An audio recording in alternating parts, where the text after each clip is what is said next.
Olá, meus irmãos, tudo bem? Minhas irmãs, uma satisfação muito grande para mim revê-los e poder mais uma vez abrir a palavra de Deus e juntos estudarmos mais essa maravilhosa lição. Eu gostaria, antes dessas considerações, de convidá-los para uma palavra de oração. Senhor Deus, muito obrigado, Senhor, por até aqui chegarmos com vida e com oportunidade, Senhor, de termos das Tuas mãos a Tua direção através do Teu Santo Espírito, estudando a Tua palavra. Traga-nos, Senhor, o sustento de nossa fé, nos fortalecendo nessa caminhada, e que possamos, pela Tua graça, sermos usados como instrumento das Tuas mãos para levar a outros a mensagem que receberemos de Ti, através do estudo da Tua palavra. Fortaleça-nos para que na missão do ID sejamos cuidadosos e vitoriosos. É o que te pedimos, agradecidos com o perdão de nossos pecados, em nome de Jesus. Amém. América e Babilônia. Paralelo interessante do tema desta semana. Já dizia o profeta Daniel, capítulo 12, verso 1: Nesse tempo se levantará Miguel, o grande príncipe, o defensor dos filhos do teu povo. E haverá um tempo de angústia, o qual nunca houve desde que houve nação até aquele tempo. Mas naquele tempo será salvo o teu povo, e todo o que for achado inscrito no livro. Engraçado, tem alguns pontos interessantes que combina muito com a escatologia apocalíptica também. Primeiro, que na abertura já do verso, já é apontado de forma muito curiosa que esse Miguel se levantaria em proteção dos filhos do teu povo. Ou seja, o remanescente. E Miguel, esse Miguel, que está falando aqui em Daniel, há mais de 500 anos antes de Cristo, nós estamos lembrando que Judas, verso 9, mostra esse mesmo personagem, arcanjo Miguel, que foi lá ressuscitar Moisés. O responsável por ter levado Moisés para o céu. Ressuscitou ele e deu vida eterna para ele. Porque lá em Deuteronômio, a sepultura dele desapareceu, ninguém nunca achou nem a sepultura. Lógico, se não tem defunto, como é que vai ter sepultura? Se o homem foi ressuscitado? E outro detalhe, arcanjo quer dizer príncipe, filho do Altíssimo. Miguel é uma pergunta no hebraico: quem é como nosso Deus? Será que sobra para mais alguém? Será que existe outro arcanjo no universo? O único é ele. E a voz do arcanjo que vai descer do céu, que a trombeta dele vai soar, e os que morreram em Cristo ressuscitarão primeiro. E lá no Apocalipse, no capítulo 12 também, do verso 7 ao verso 12, aquela batalha que teve no céu, do dragão e os seus rebeldes, contra Miguel e os seus anjos, onde não prevaleceram, nem mais o lugar desses rebeldes se achou no céu, e foram lançados aqui na terra. Então, a identidade desse Miguel é indiscutível e incontestável. Agora, o período que a profecia de Daniel está apontando é uma escatologia. Ele se levantaria nos dias dos remanescentes, dos filhos do povo. E outro detalhe, aqui está bem claro a inclusão de Apocalipse 12, 17, a última grande crise, a última perseguição, porque vai ser um período de angústia que nunca houve desde que existe nação até aqueles dias. E Cristo, no sermão profético, também comentou sobre isso, sobre esse período de angústia terrível que aconteceria pouco antes da sua volta, onde os verdadeiros escolhidos seriam odiados por causa do nome dele, por causa da verdade.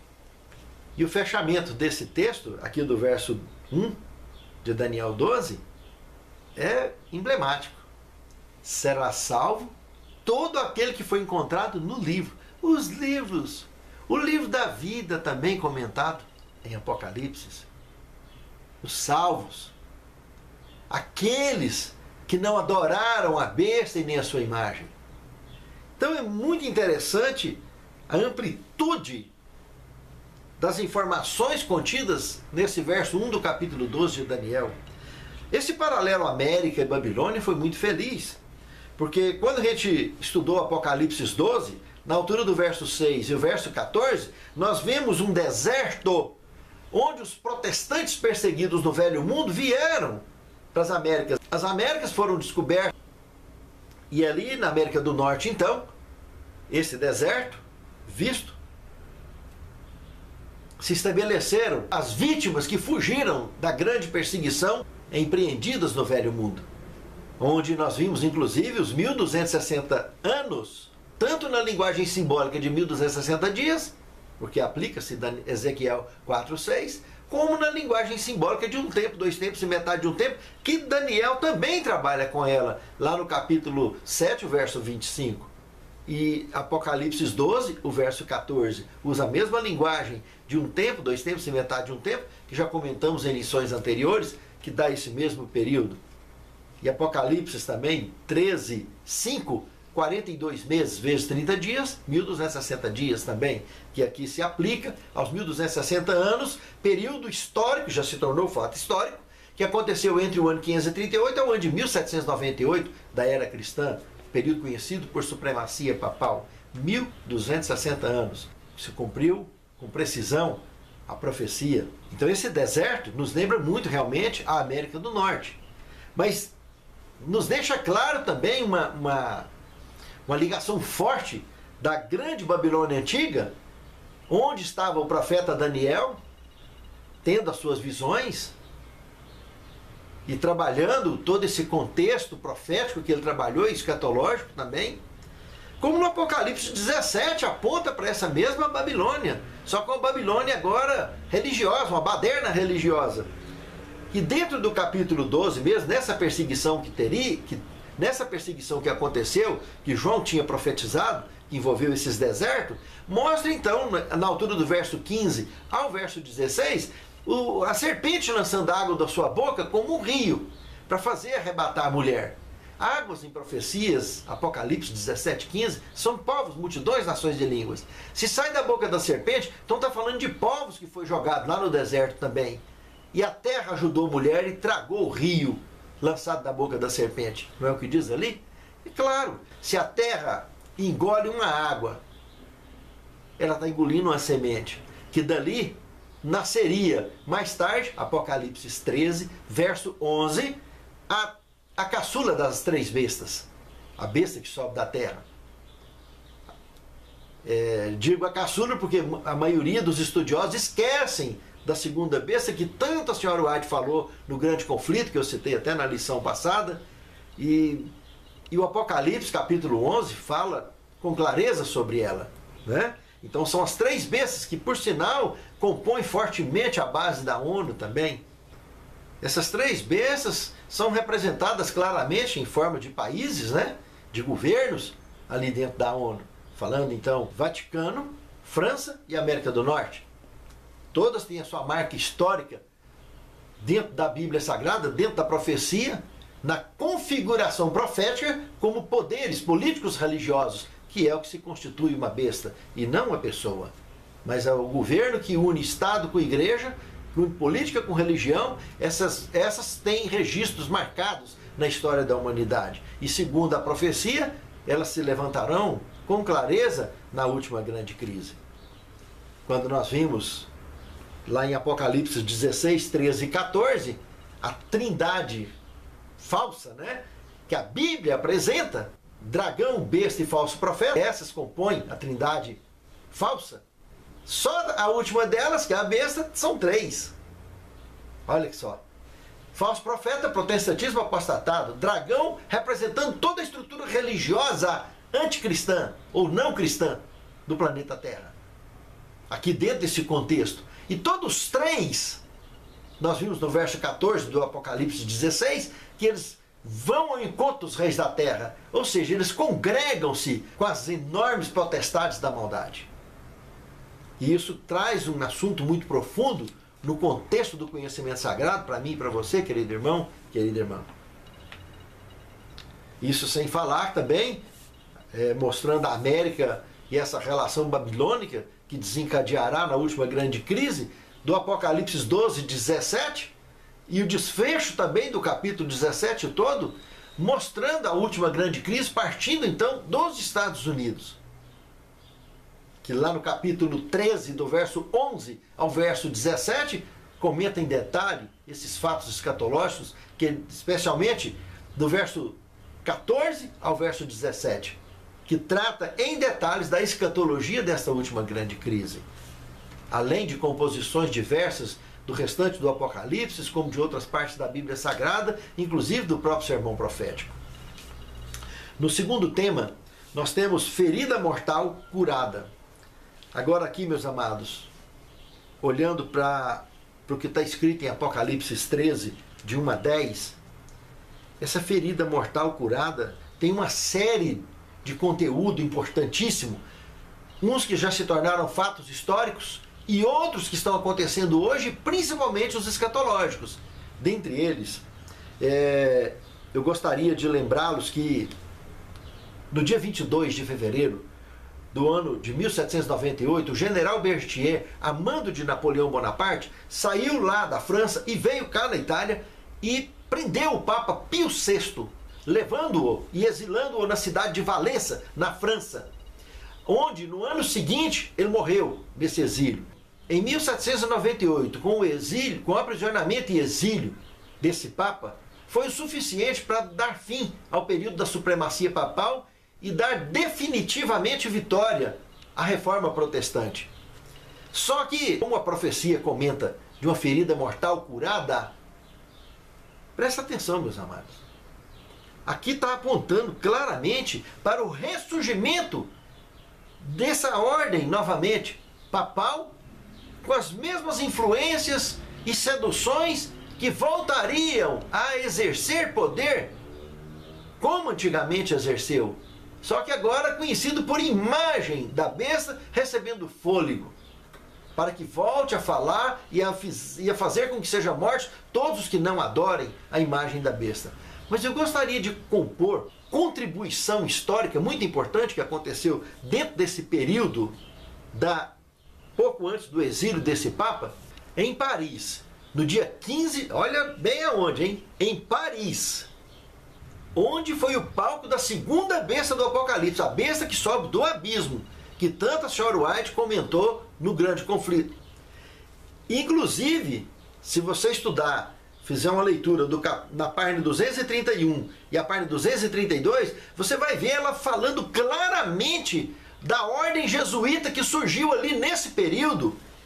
Inclusive, ela na página 232, ela usa um termo muito curioso, dizendo que os jesuítas rapidamente se espalharam pela Europa e onde quer que iam, eram seguidos de uma reivindicação do papado. Para lhes dar maior poder, foi promulgada uma bula restabelecendo a Inquisição.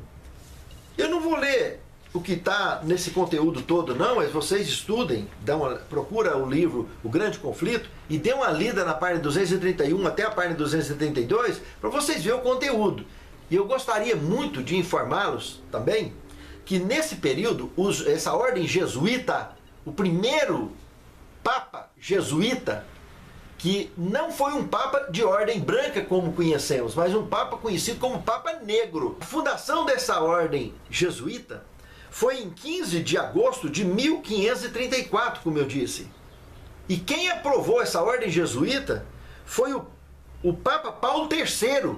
Então, já 6 anos mais tarde, no dia 27 de setembro de 1540. Essa ordem jesuíta formaria um papado paralelo, conhecido então como Papa Negro, e veio compondo na história da humanidade esses papas. E eles estão lá no Vaticano. Se você entrar aí no Google e procurar Papa Negro ou a ordem jesuíta, você vai ver tudo isso que eu estou falando. Inclusive um detalhe seríssimo. Eu comentei que o primeiro foi Inácio de Loyola, o atual, que está aí desde 29 de abril de 2008, é Nicolas Pachon. Está aí até hoje. Tem uma ordem papal normal como os outros papas. Agora, esse papa que está aí, o Papa Francisco, esse Papa Francisco é da ordem jesuíta. Meus irmãos, Você viu o irmão White comentando aqui no Grande Conflito de uma bula que restabeleceria a perseguição, a Inquisição? Pois é, procura na internet, no Google mesmo, que eu não vou nem ler isso porque haja estômago para ler, o juramento jesuíta. Vê se você vai ter estômago para ler aquilo ali, que é um documento histórico e real.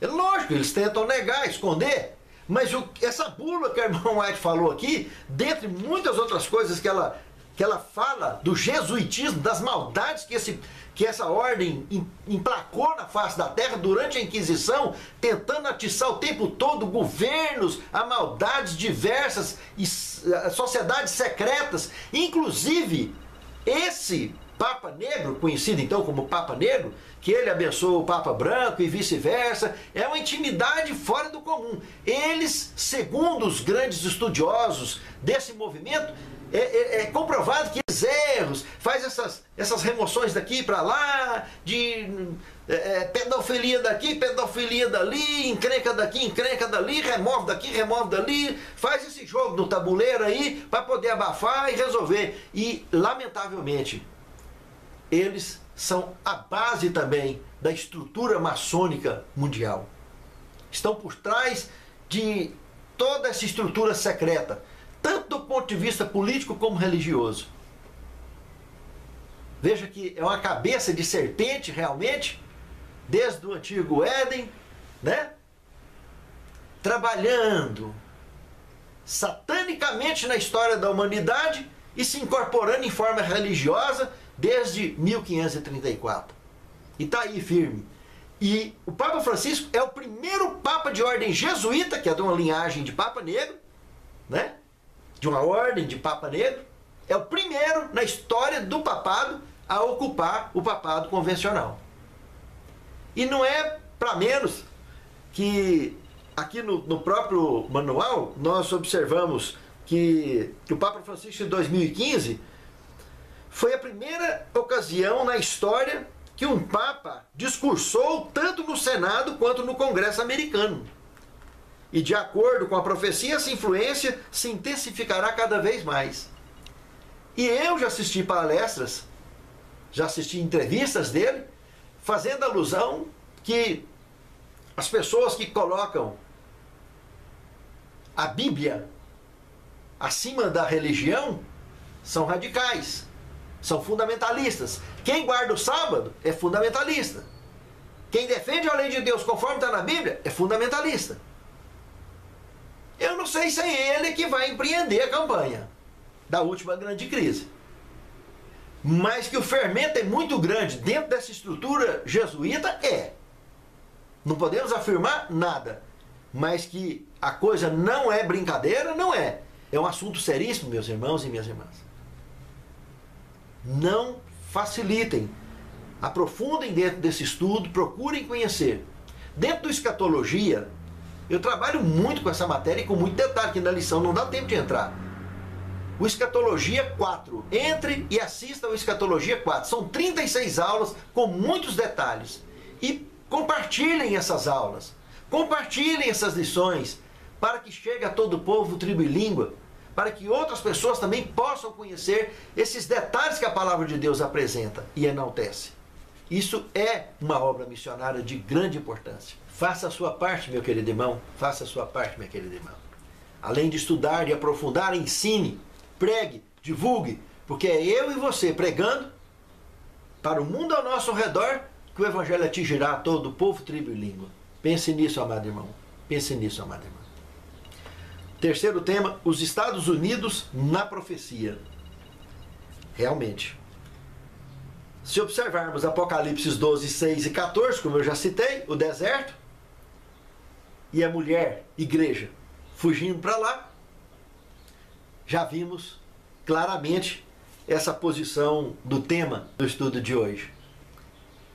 Quando vimos do verso 15 ao 16 do Apocalipse 12 também, comentamos na abertura da lição, a água da boca da serpente lançando aquela semente, nascendo, né? Dando à luz a besta que sobe da terra, a caçula das três bestas. América e envolvida o tempo todo.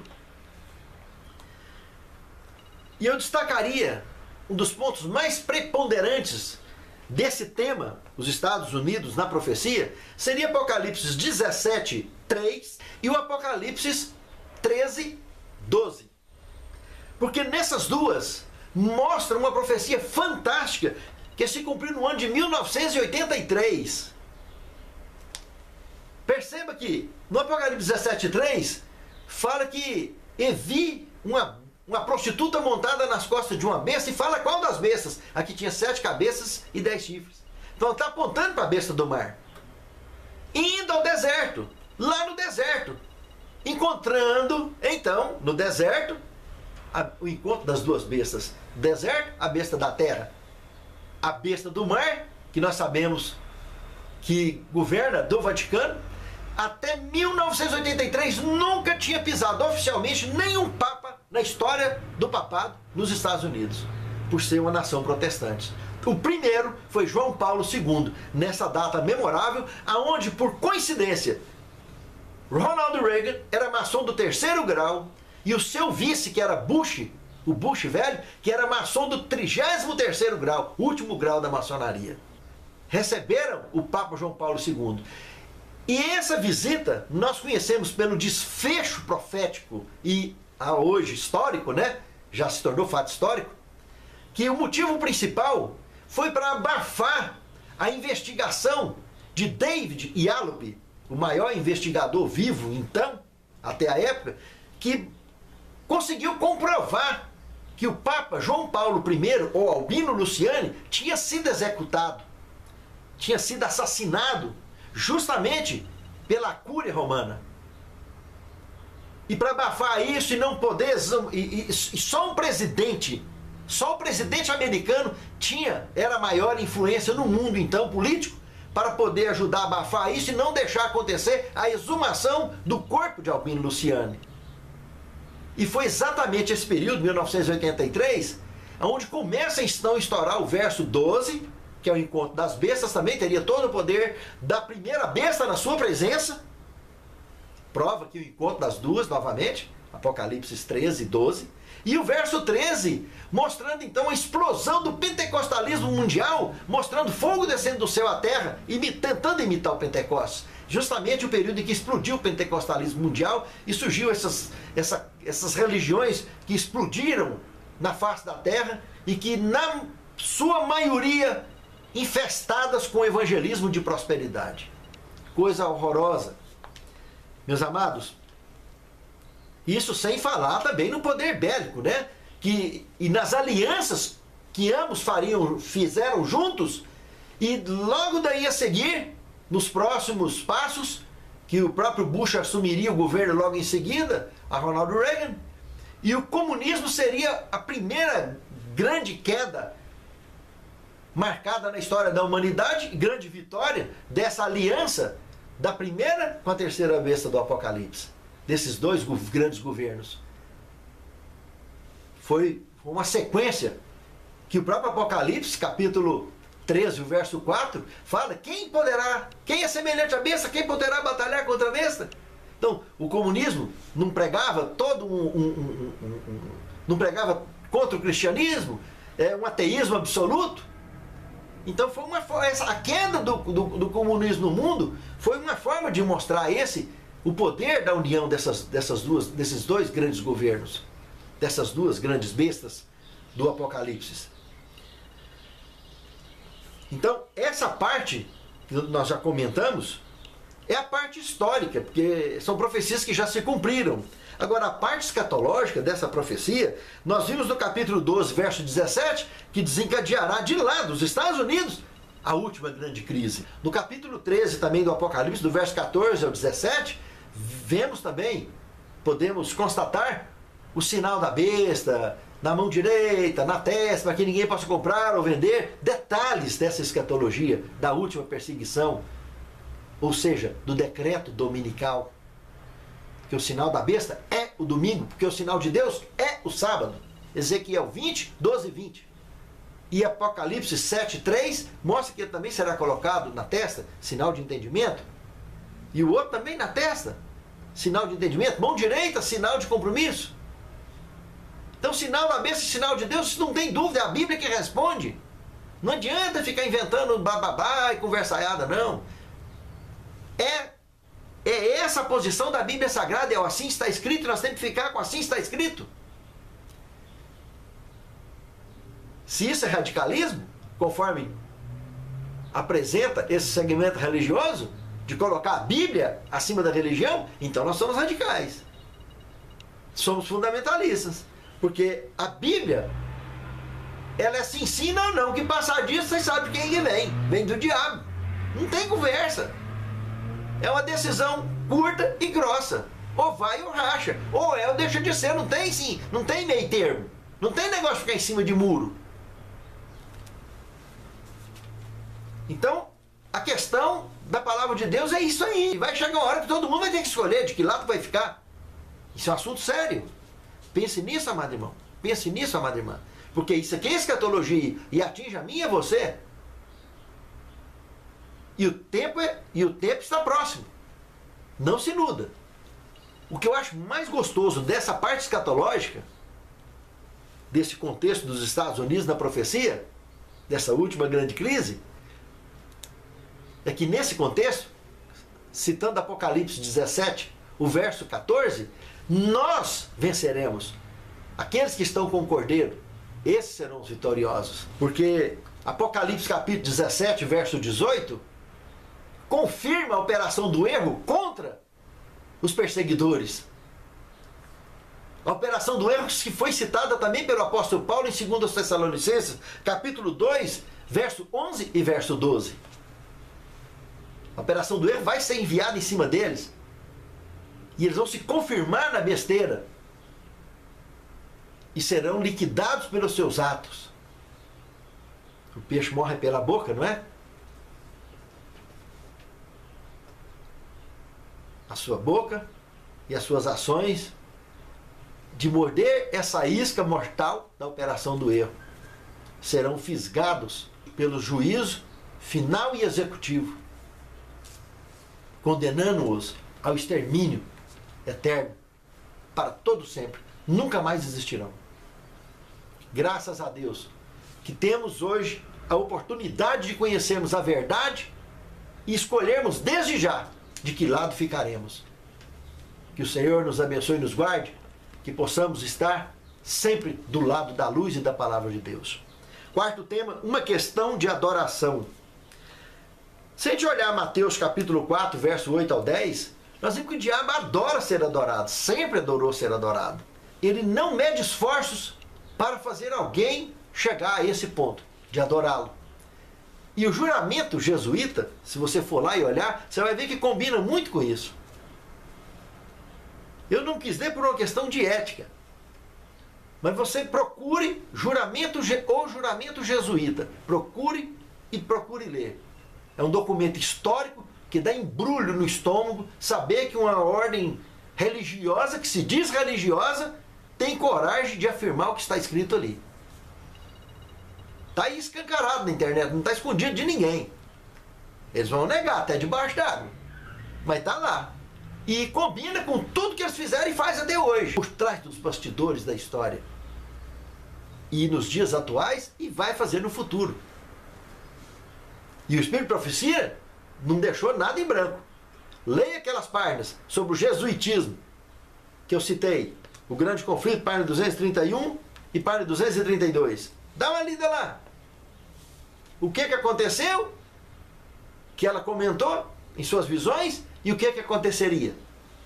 Se não combina com todo esse traçado que nós estamos tratando no momento. E nessa questão de adoração, nós temos aqui alguns textos bíblicos muito interessantes. O Apocalipse 14, de 9 a 11, uma advertência angélica, dentro das 3 mensagens angélicas. Tomar cuidado com isso, para não se envolver com essa adoração à besta, porque vai se complicar severamente. E não tem volta. O momento da crise final chegar, esses carinhas que gostam de ficar em cima do muro, vai protelando essas decisões, isso é muito complicado, hein? Isso é muito sério. No capítulo 16, o verso 2, mostra o endereço, o alvo das 7 pragas. Justamente os que recebem o sinal da besta ou adoram a besta. esses vão receber as 7 últimas pragas. Quem não receber o sinal dela e não adorar a besta, não vai ter praga. Praga nenhuma vai atingir, como no Antigo Egito. Nem o cachorro moverá a língua. Meus amados, isso é muito sério. É uma informação muito clara nas Escrituras Sagradas. Se olharmos para o Apocalipse 19 e 20 também, vimos aqui a falsa trindade até no pescoço comprometida com a condenação, justamente por se envolverem contra os servos de Deus.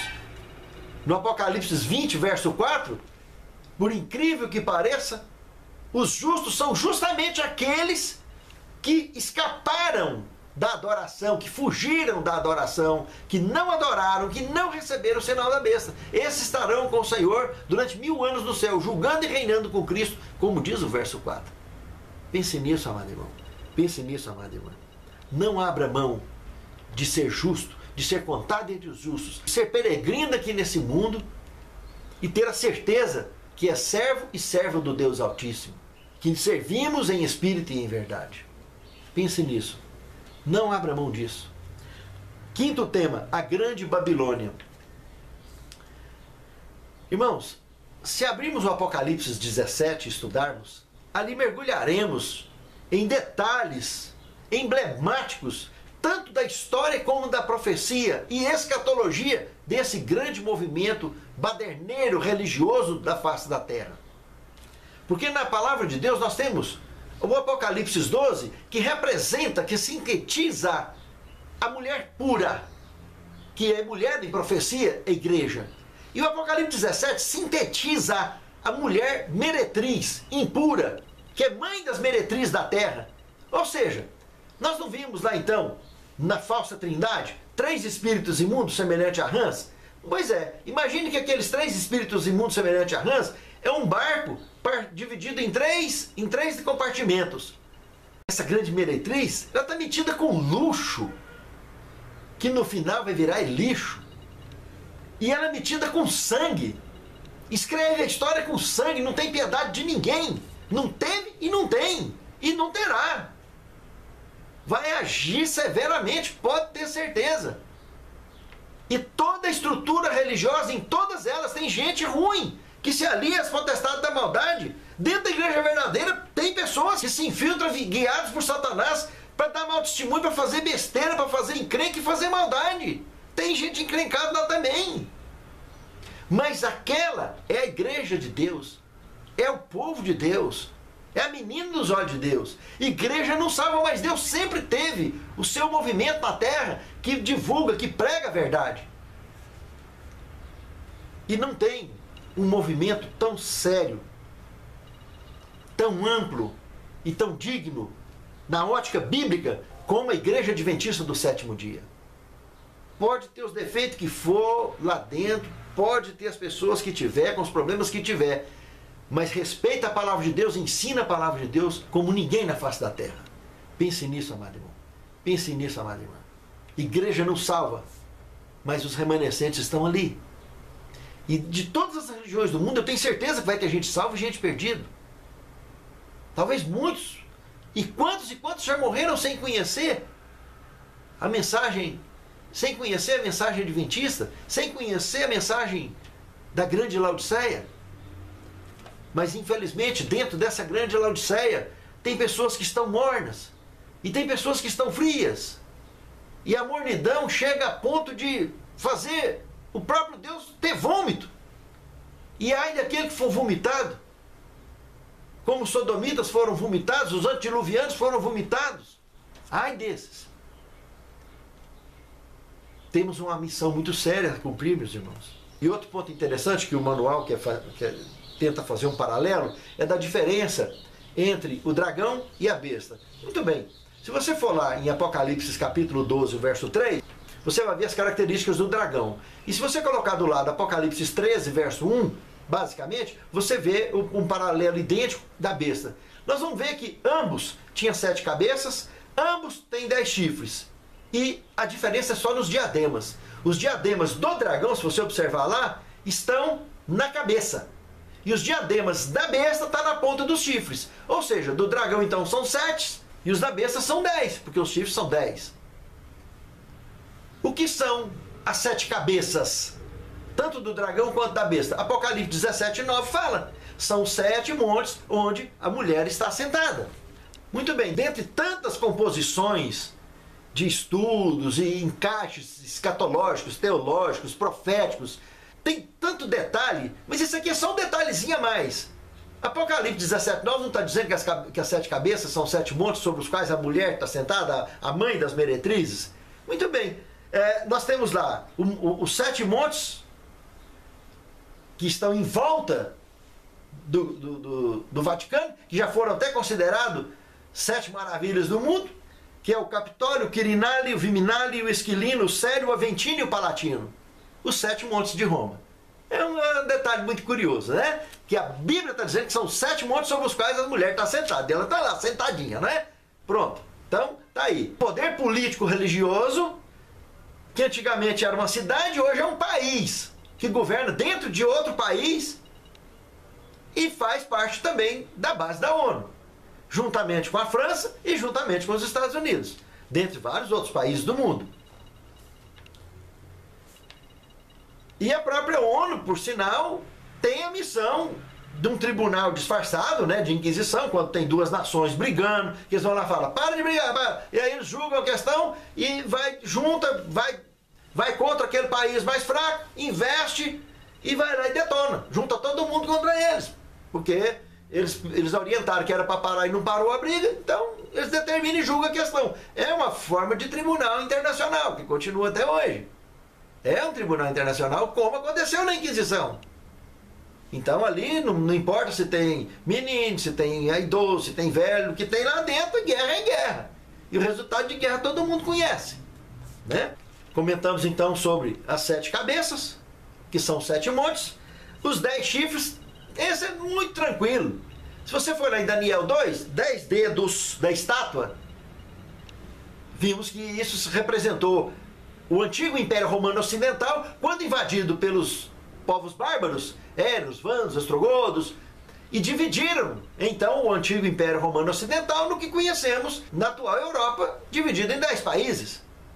Então esses 10 dedos da estátua, os 10 chifres de Daniel 7, 10 chifres da besta, 10 chifres do dragão, é a mesma coisa. Está apontando para um fato histórico que ocorreu em 476 da era cristã. Então, simples, né? Consequentemente, os 10 diademas da besta, que está na ponta dos chifres, são os reis que governam esses países hoje na Europa. E os diademas da cabeça do dragão, tranquilo também. Apocalipse 17, verso 10 e 11. São também 7 reis, não é? João estava falando isso? 5 já caíram. Egito, Assíria, Babilônia, Medo-Pérsia e Grécia. Um ainda existe. Roma imperial. Roma pagã. Outro ainda virá. Roma papal. Então a primeira que surgiu do mar. E vai à perdição. E vem o 8º. Besta do abismo. Apocalipse 11, 7. Mas vai à perdição porque ela é um dos 7. Porque ela é do 7.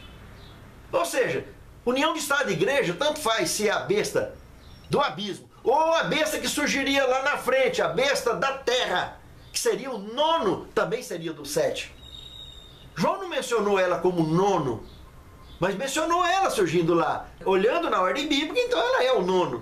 E é do 7 também. Por quê? Porque tudo é uma besteira só, união de Estado e Igreja.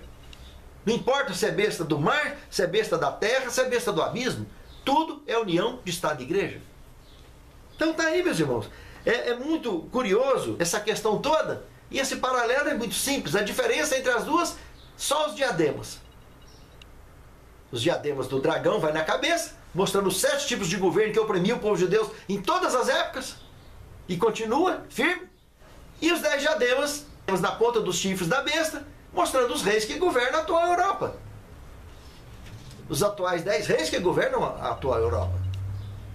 Então a Bíblia não deixa espaço para erros, irmãos. Ela é muito clara.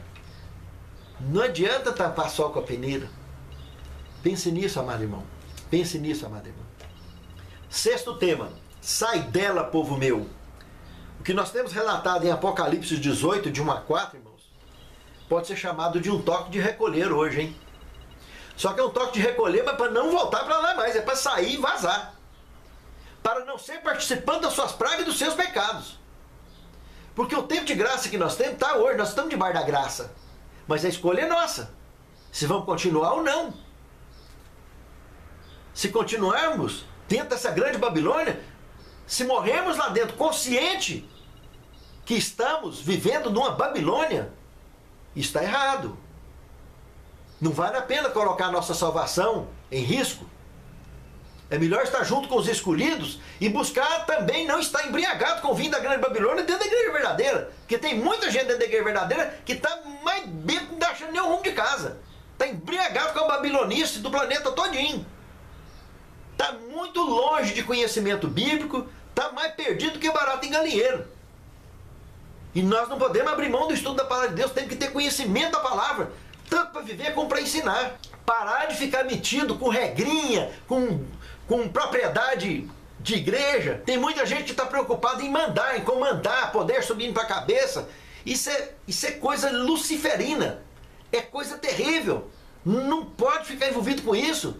Está cheio de dono de igreja para tudo quanto é lado, isso tem que acabar. Cristo é o único dono da igreja. Deus é o único dono da igreja. Nós temos que ter humildade, o amor uns com os outros e pregarmos a verdade, vivermos a verdade, ensinarmos a verdade. E nos envolvermos nisso. Não conformar com esse mundo. E renovar a mente com a palavra. Com a manifestação do Espírito Santo. Não com tradições e com mandos e desmandos de tradições. Como está cheio de gente por aí invocado com esse tipo de coisa. Precisamos de pensar nisso. E agir com evangelismo aberto, com o propósito de ensinar o perdão, de ensinar o amor, de ensinar a conversão, de viver a conversão e trabalhar com esse contexto. Ensinando, pregando e batizando em nome do Pai, do Filho e do Espírito Santo. Pense nisso, amado irmão. Pense nisso, amado irmão.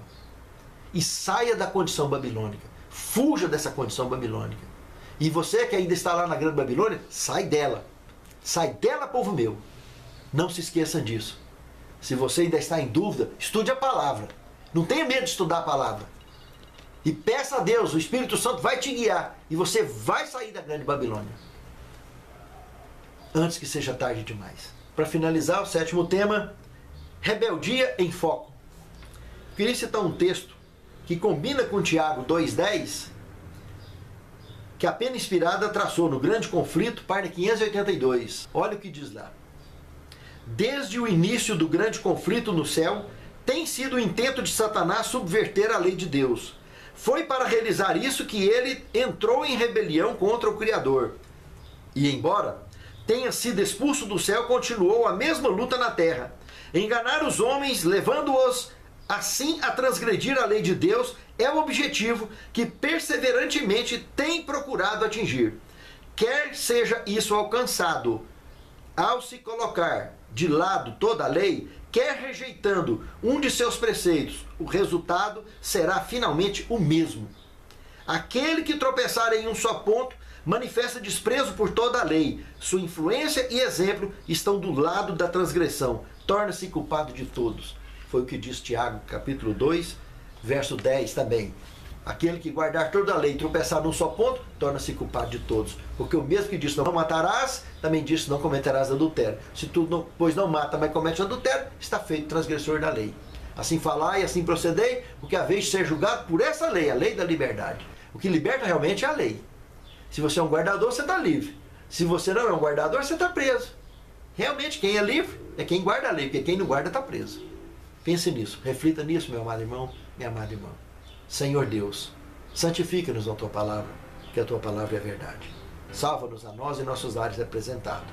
Fortaleça a nossa fé e conduza-nos rumo à Canaã celestial. É o que te suplicamos agradecidos, em nome do Pai, do Filho e do Espírito Santo. Amém, Senhor.